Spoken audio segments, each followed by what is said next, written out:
Now it's time to talk about the newest tool in Adobe Illustrator, and that is the Repeat tool.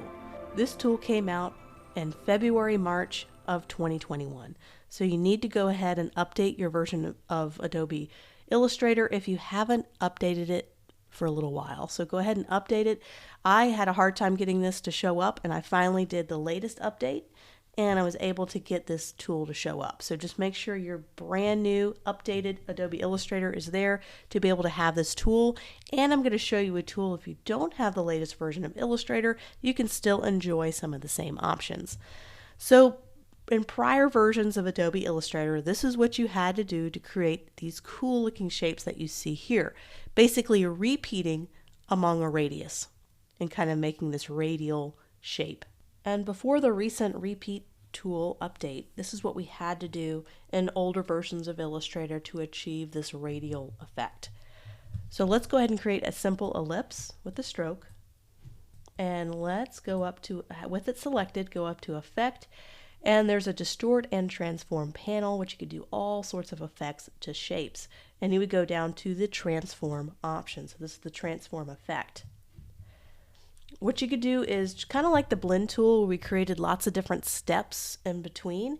What we're going to do is we're going to create lots of different copies, and it's going to be able to rotate it around a radius. So let's just do 200 copies. So we're going to create 200 copies of this circle, and we are going to show you how to move it. So if you're going to move, you can move it on the vertical axis, and it goes vertical. It's going to create, 200 different copies vertically. Move it to the left, it's going to go on the top vertically. If you were to bring that back down to the center and you were to do horizontal, it'll move it horizontal, horizontal. And this is where it gets interesting. So you can have it a little bit horizontal or vertical, whichever way you want, and you could change the angle right here. So when we change the angle, it's going to start putting it at a specific angle. There we go. And you got to really find that right degree. And it depends on the shape that you're using. So in combination of horizontal and vertical movements and the angle, it creates these really neat things that radiate outside of that circle. And so sometimes you have to experiment with all three of these to find the right shape that you're going for. So right now you can kind of see, I can go ahead and probably put this on 0. So let's go back. Let's say I want to change this. This is a really cool shape, but let me select it and go to Properties. I can double click on my effects here, double click, and I can see what settings that I use to create that shape. So I had a 75-degree angle, an 86 vertical, and a different horizontal. And also it depends on your canvas size and how big your ellipse is as well, how this affects everything.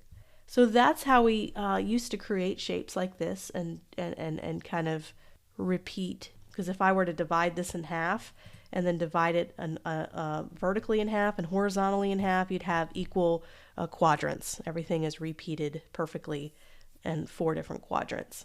And what's really neat about this is we can also do numbers as well. I found this, I was experimenting with this tool and found that I can also do it with numbers.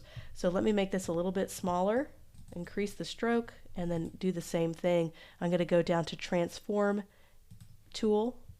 I'm going to make some copies, making copies. And then I can, do like a horizontal.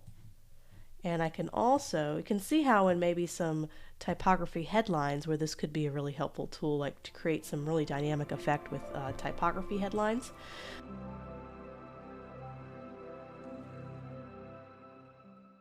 But then let's add a little bit of an angle. And I just thought this was really interesting, kind of the shapes it did. So let me do 0 and 0 for horizontal, and let's just do like this perfect radius. And click on OK. And what I can do is I can make sure I have fill off. Right now fill is on, so you can definitely tell it's the number 8. But if I were to go back and just null out fill, now all of a sudden you're seeing some pretty wild shapes. So let's go back into Transform, because you're always getting weird kind of things happening. So let's click OK, and let's just reduce our stroke so we can see like these finer details. So that's the number 8. And what's great, this is live. This is a live text tool. So I can double click and I can see what a 1 looks like, a 2, a 9. I can even do letters, which I did kind of an interesting experiment with kind of how letters looked. I liked how the letter A looked. Thought that was really cool. And you can add a gradient to this as well. So let's say I want to change the color of this. This is a live text tool. Let's say I'm happy with it because I'm not going to be able to apply a gradient on this stroke. So I'm going to right click. I'm going to create outlines. So it's going to outline my typography. And now it's going to allow me to apply like a radial gradient.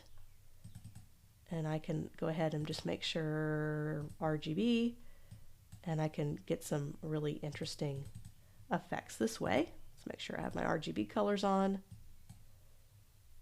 And at any point, I can take my direct selection tool and I can edit this original shape and it will automatically change it for me. So let's say I want to round the edges of my A.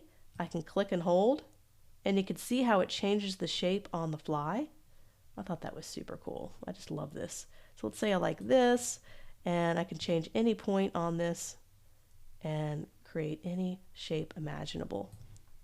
So that's how we used to do it, and you can still do it. You can still create some really neat, interesting shapes and patterns using the old transform tool. But now there's the repeat tool that makes things a tiny bit easier if you have access to that tool.